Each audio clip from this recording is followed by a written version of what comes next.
मैं तो अन्याय के खिलाफ लड़ा हूं।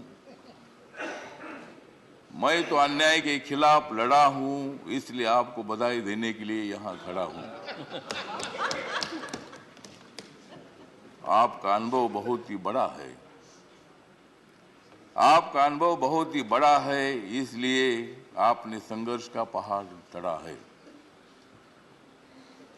मेरे पार्टी का मैं हूं अकेला।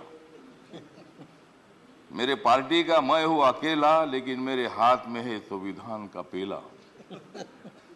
मैं हूं मेरे पार्टी का अकेला, लेकिन मेरे हाथ में है संविधान का पेला। मैं तो हूं आपका सच्चा चेला। मैं तो हूं आपका सच्चा चेला, मुझे मत छोड़ो अकेला।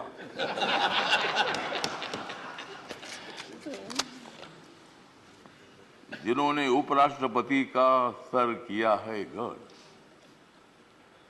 जिन्होंने उपराष्ट्रपति का सर किया है गढ़, उनका नाम है धनखड़। हमें मिलकर उखाड़ देनी है विषमता की जड़। हमें मिलकर उखाड़ देनी है विषमता की जड़। इसमें जरूर सफल होंगे आदरणीय धनखड़। हाउस में जो सदस्य करेंगे फ्रैक्शन, हाउस में जो सदस्य करेंगे फ्रैक्शन, उनके ऊपर होनी चाहिए कड़ी एक्शन। हमें तो मजबूत करना है भारत नेशन।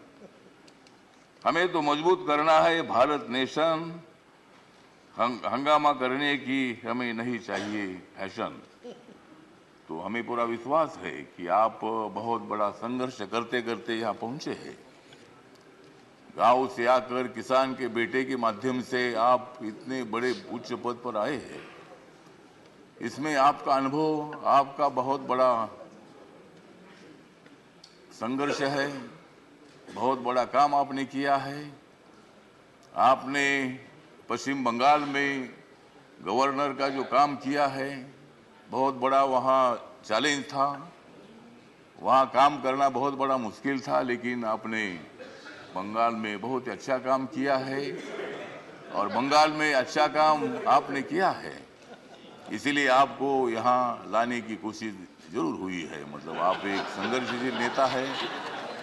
मतलब वहाँ अगर आपका काम ठीक नहीं होता था तो शायद ये पद आपको मिलना बहुत बड़ा मुश्किल था, लेकिन आपने बहुत अच्छा काम किया है। ठीक बात है, बंगाल भी अपना ही है, सभी बंगाल के नेता भी अपने हैं। देश का एक वो राज्य है और कोई भी राज्य हो, यहाँ किसी पार्टी की सत्ता आती है जाती है, कोई मुख्यमंत्री होता है, कोई नहीं होता है। कभी हम भी मतलब 3 बार सांसद रहे लोकसभा में, और मैं शिरडी में मैं हार गया, लेकिन मैं घर में बैठा नहीं, मैं घूमता रहा। मैं कांग्रेस पार्टी के साथ रहा। कांग्रेस पार्टी के मेरे सभी दोस्त हैं, समाजवादी पार्टी के मेरे दोस्त हैं, कम्युनिस्ट पार्टी के मेरे दोस्त हैं और अभी बीजेपी के मेरे दोस्त हैं। मैं सब बीजेपी के साथ मैं आया हूँ और भारतीय जनता पार्टी के साथ मैं इसलिए आया हूँ कि मुझे शिरडी में हारा गया। मुझे मंत्री ने बनाया, फिर मैं उधर क्या करूं। तो इसीलिए मुझे मतलब कांग्रेस पार्टी को छोड़ना पड़ा और मैं नरेंद्र मोदी जी के नेतृत्व में सबका साथ सबका विकास दिख रहा है सारा प्रकाश। मतलब ये जो प्रकाश दिख रहा है, तो नरेंद्र मोदी जी के नेतृत्व में मैंने निर्णय ले लिया कि मैं बाबा साहब अम्बेडकर जी का अनुयायी हूँ। बाबा साहब अम्बेडकर जी ने सत्ता में आना चाहिए बताया है। मेरी अकेली पार्टी सत्ता में नहीं आ सकती है, किसी के साथ मिलकर ही सत्ता में आ सकता हूँ।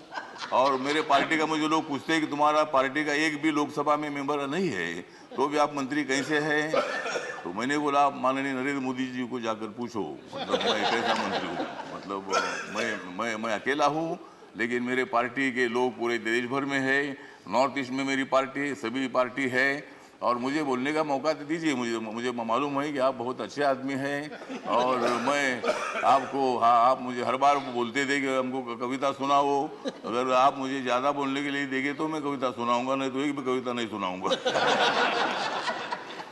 तो ठीक बात है, तो इसीलिए मतलब कविता सुनाता भी रहूँगा। और आप एक अनुभव है, तो इसीलिए अपोजिशन को भी आप मौका दे दीजिए। हंगामा करने के लिए मौका दीजिए, लेकिन एक आधा दिन हंगामा करने के लिए मौका दीजिए, दूसरे दिन एक्शन होना चाहिए और हाउस का काम भी मतलब चलना चाहिए। इसीलिए आप एक सर्वोच्च हाउस के आप चेयरमैन बन गए हैं। इसीलिए मैं, मेरी जो आरपीआई है, रिपब्लिकन पार्टी है, गरीबों की पार्टी है, दलितों की पार्टी है, इस पार्टी की तरफ से मैं आपके साथ हूँ। मैं हमेशा आपको साथ देता रहूँगा और आप मुझे बोलने का मौका देते रहो। जय जय भीम, जय भारत।